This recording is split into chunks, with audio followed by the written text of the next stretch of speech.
The Secret Language, Chapter 11, Mother Carey. In March the snow and ice melted, and the bare, black branches of the trees, shining with moisture, glittered against a blue and cloudless sky. The children still had to wear their heavy coats, for the air was cold, but they stuffed their mittens in their pockets, and their hands felt cool and free in the March sunshine. Little streams of icy water rushed across the spongy ground, and only on the brown hills were there still patches of snow. "The hills look sort of like a bowl of cornflakes," Victoria said dreamily to Martha.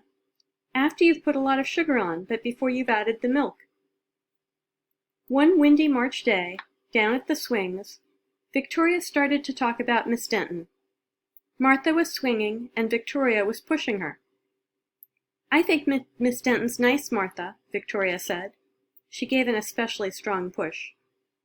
Martha was silent. "Martha, wouldn't you ever want to call her Mother Carey?" Martha was still silent, but Victoria could tell she was thinking about it. "I don't think so," Martha said finally. "It just sounds so dumb." "Everyone else calls her that, Martha," Victoria said. "It's silly for us to be the only people to say Miss Denton." "Well, just because Ginny Frost and Sue Burton and that dopey Edith Scott call her Mother Carey is no reason for us to call her that." Victoria sighed. She certainly wished Martha didn't always think it was terrible to do anything the way anyone else did it. Victoria had made up her mind that she was going to call the house Mother Carey. She didn't look forward to telling Martha, but she knew she had to give her some warning. "Well, Martha, I have to tell you," she said slowly, still pushing the swing. "I'm going to call her Mother Carey." Silently, Martha pumped while Victoria pushed. "I really like her," Victoria said. "She's nice. She really is." "If you love your own mother so much, how can you call someone else mother anybody?" Martha asked in a strained voice. "I thought about that," Victoria said. She was glad to have a chance to discuss it. "I thought about that. I couldn't call her just plain Mother, of course. But Mother Carey is all right. We're not with our own mothers now, and Mother Carey is our house mother at this school, and she is very mothery to us. You have to admit that. Miss Mossman never came in and told us good night. She just blew that whistle. Miss Mossman never woke us up in the morning. She never closed our window and turned on the radiator, and it was always so cold."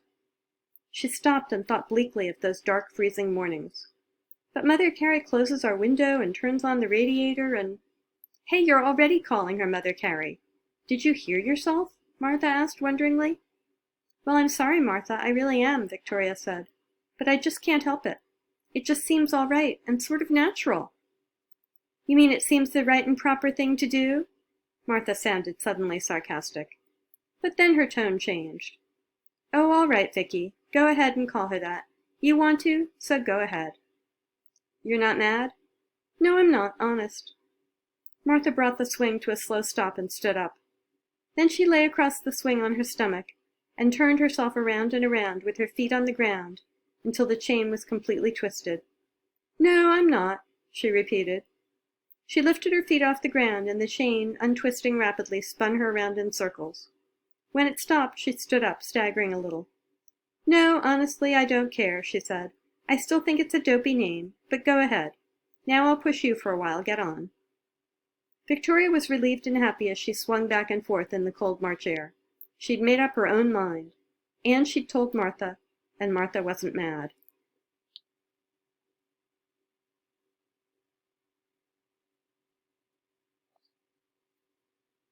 When Miss Denton came to their room to say good night, she went first, as usual, to turn off the radiator and open the window.